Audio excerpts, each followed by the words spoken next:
Hey everyone, it's Joe Bartel going over my 3 players I love and hate entering week 3. Let's talk about the 3 players I hate first. We're running it back, just like we did last week with George Pickens. We're talking about Mike Evans this week. And I understand Baker Mania is running wild right now. Baker Mayfield's been fantastic. The Buccaneers offense looks legit. I thought last year was going to be a mirage. That NFC divisional run was more of just lucky play, NFC South, yada, yada. The Bucs are back. They are a legitimately good team. Baker Mayfield's fantastic. I love Chris Godwin. I think he's going to eat in the slot against the Broncos. And if it wasn't for Sean Payton making the Broncos look like a CFL affiliate, I think the rest of the NFL and the general public would understand how good Patrick Surtain is as a boundary cornerback. Again, Godwin's going to be fantastic. I think the Buccaneers are going to go crazy in the first half because Sean Payton and Bo Nix are a completely incompetent duo. So that means Mike Evans is not going to have to do a lot, and you're hoping for a touchdown. I don't know. It's not a great recipe for success. And unless this turns into a Scott Steiner math thing, all that equals to Mike Evans being outside my top 15 this week. Another hate on the list is Michael Pittman. And I think for a lot of people, you're probably already at that point. But if Josh Downs ends up coming back like it seems like it's going to occur for the Colts, it's just another pass catcher that I think is going to matter for Anthony Richardson.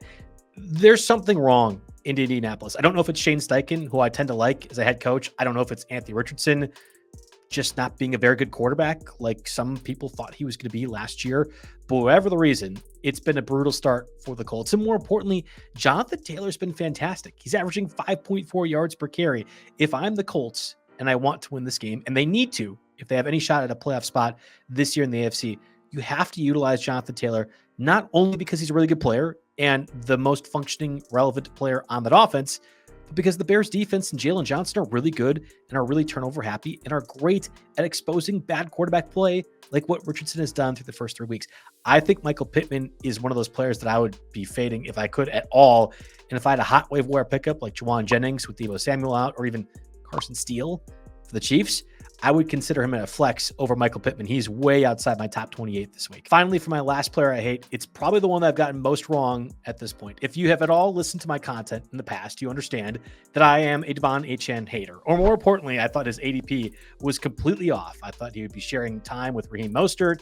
Jalen Wright was going to get involved. The receivers were too good. Tua was going to pass the ball plenty. There was no way a 190-pound running back was going to get fed the ball enough to make good on his top 20 value. And I've been completely wrong, whether it be the Skylar Thompson checkdown scenarios towards the end of last game, or even week 1, where he was a fantastic route runner and really the third best pass catcher on that team. Devon Achane's been excellent. But how long do you really want to gamble that a player this small is going to be able to stay healthy the entire year when he's being force-fed the ball 25 times? And more importantly, when it's Skylar Thompson, your quarterback this week, when Tyler Huntley eventually starts for the Dolphins, and he will, because he's way better than Skylar Thompson, then we're a different scenario. But right now, defenses can key on Skylar Thompson only being able to throw the ball 5 yards. And if every defense can play that close, whether it be to Tyreek Hill, Jalen Waddle, or more important, Devon Achane, then you're going to run into a scenario where Achane just doesn't live up to the production that you're expecting him to have. So yes, you got to play Devon Achane, but whether it be this week, or next week, or however long Skylar Thompson is your starting quarterback for Miami, I think Devon Achane is outside my running back 1 list and probably more like a top 14 or 15 pick, which is crazy given the workload he's had thus far through 2 weeks. If you're liking what we're doing right now with RotoWire, we've been pushing on our YouTube content heavy. Please like this video. If you could subscribe to the channel, that'd be awesome too. Just get those notifications set for if and when I do another video, or if Jim is doing one. Jim's been doing a ton of videos. Nick, Jeff, the whole crew. 3 players that I love this week, and I'm trying to pick players outside the box, or at least people you might be considering waffling on, and one of those has to be Jared Goff. Now, the crew that was waiting on quarterbacks, you didn't want to take Jalen Hurts, Patrick Mahomes, Josh Allen. They were too high. You didn't want to gamble on Lamar Jackson or Jaden Daniels, that rushing aspect, whatever. I can always get a Brock Purdy or a Matthew Stafford or a Jared Goff, and they're going to be able to produce. Those people have been real quiet through the first 2 weeks of the season, myself included, but I do think Jared Goff turns it around this week against the Cardinals. I believe that game is going to be competitive, but for a quarterback that has yet to throw for 16 fantasy points, this is a prime setup against an offense like the Cardinals, who's really good, and therefore the Lions have to keep pace. But more importantly, the defense is really bad. And I see a lot of the smart football folks saying Jared Goff should not throw the ball 50 times. I would agree. Don't do that. That's a bad choice, Lions. Get David Montgomery and Jahmyr Gibbs more involved, and I think they will.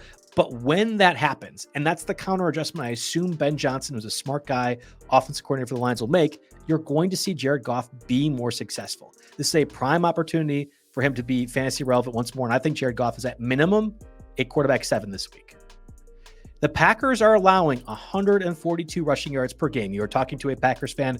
Well, you're listening to a Packers fan right now talk about this. So that's all it should take for you to play Tony Pollard. But Tony Pollard is on my love list this week, I think because the Titans also love Tony Pollard. And I thought for sure Tajay Spears is going to be more of a factor entering this year. Of course, he was really the bright spot of a really bad year last year with Derrick Henry around. And I thought that was going to be a push, if only because he's a homegrown guy, a talent that they want to build around. But they signed Tony Pollard and ended up making him a feature back in week 2. Now, Tajay Spears was injured. He'd injured his ankle in the first half, played a little bit sparingly. It sounds like that injury is not serious, but that might be just the reason you need to have Pollard more involved against this Packers defense, which has been really good, especially creating turnovers. That would be a big concern if I have Will Levis. That would be a big concern for me if I'm the Titans, that I wouldn't want to expose Will Levis to the turnover-happy defense that is the Packers. But if I can have Tony Pollard run outside the tackles, get some of those nice seam runs is what it feels like.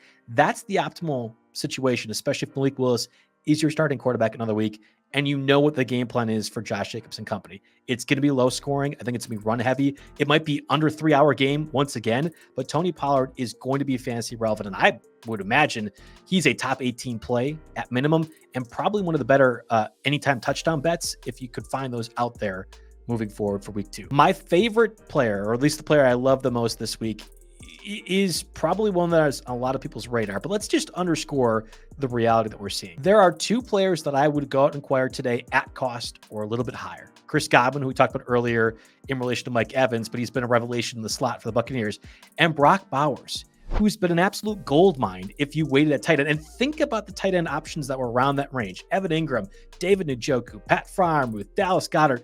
Everyone has been injured, hurt, bust, or all of them. And yet Brock Bowers has emerged as a quality option. 17 targets through 2 weeks. The Raiders offense stinks. They can't continue to run the ball with Zamir White, so they have to pass in the second half to have a chance. We saw it against the Ravens in week 2.